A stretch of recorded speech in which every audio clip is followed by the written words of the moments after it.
Okay, so all of my songs I'm going to be doing are 3 or 4 chords, but they're not all the same 3 or 4 chords, so hopefully there'll be enough variation. I'm 31 years old. Once again, when I was 15 is when I started listening to popular music, and when I was 15 years old, Nirvana ruled MTV, and I was a big Nirvana fan. Kurt Cobain, rest in peace. And they did an unplugged set. I'm sure a lot of you have seen it, and I can't remember if this song was was written by Nirvana or if it was a Meat Puppet song. It's called Jesus Don't Want Me for a Sunbeam.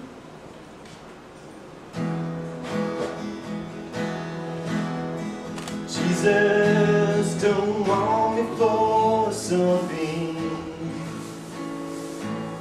'cause sunbeams are never made like me. Don't expect me to cry for all the reasons he had to die. Don't ever ask that of me. Don't expect me to cry. Don't expect me to lie. Don't expect me to die for thee.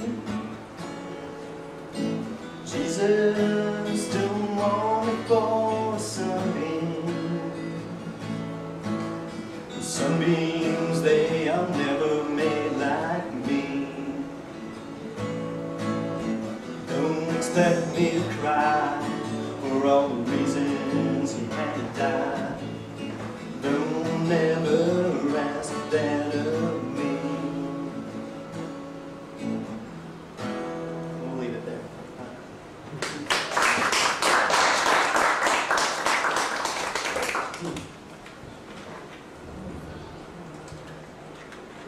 All right, so a lot of times I get the question when I'm first meeting people, they say, what do you do?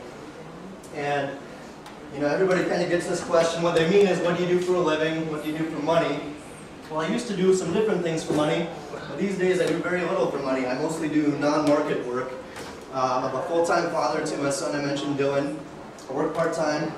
And one of the things I do is I write about my adventures with my son. It's the daddydispatch.com. I'll stand over here so everyone can see my stellar advertising campaign tonight. I wrote for the High Plains Reader here in town a little bit for their online section, and I kind of drifted away from that and just doing my own thing now. One of the other things I do besides playing guitar lately is I'm a juggler. And some of you may have seen contact juggling before. It's not an incredibly popular art form, but there's at least one local contact juggler I met named Ashraf who's very talented. And it's something I've been working on for several years. I mentioned my father-in-law earlier is an entertainer and a former entertainer. My mother-in-law works with libraries a lot as a storyteller. And it's not fully written yet, but I've worked up a contact juggling story. It's not fully written, so there'll be some hesitations, but I'm going to try it out on you, and we'll see if I can wrap it up within about 3 minutes. Okay, so we're going to use the name Julia for my future baby girl as the heroine of our story. Julia was a young girl, about 10 years old, and Julia had a problem in that she felt that she wasn't getting anywhere in life. She felt that no matter how hard she tried, she just seemed to be staying in place. She would see boys her own age zooming down slides, and she would see girls running back and forth on the playground, and all around, really. But Julia still had this sense that she wasn't getting anywhere herself. And it wasn't that Julia didn't physically move. She lived on the 3rd floor in an apartment building right here in downtown Fargo, which is a skyscraper from what I understand around here.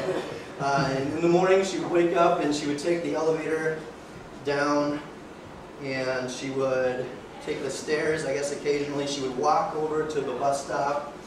After school she would follow the same path in reverse. She might even go running through the parks. And it wasn't that she wasn't physically moving. It was just more this cognitive dissonance, right? This sense that no matter how fast she moved, she wasn't getting anywhere. Well, one afternoon she was at home looking out of her window, and she saw a butterfly down on the grass on the garden level, and she saw this butterfly flitting back and forth, and it was a beautiful yellow butterfly.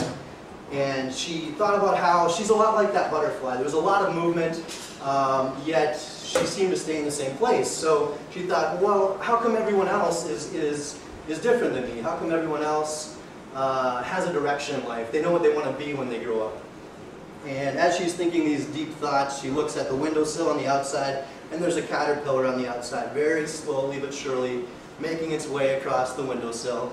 And she thought, you know, this is like all those other kids in my class. This is like the people who know where they're going, and people who tell me, oh yeah, I'm so sure that I'm going to be a fireman when I grow up, for instance. And she thought to herself, well, even those caterpillars, even those people who crawl along at a measured pace and seem to be going somewhere, their ultimate goal, when you come down to it, is to be free, to be the beautiful butterfly in the end. And I'm already there. So she felt much better at that point and no longer felt like she was just spinning her wheels and staying close. Thank you.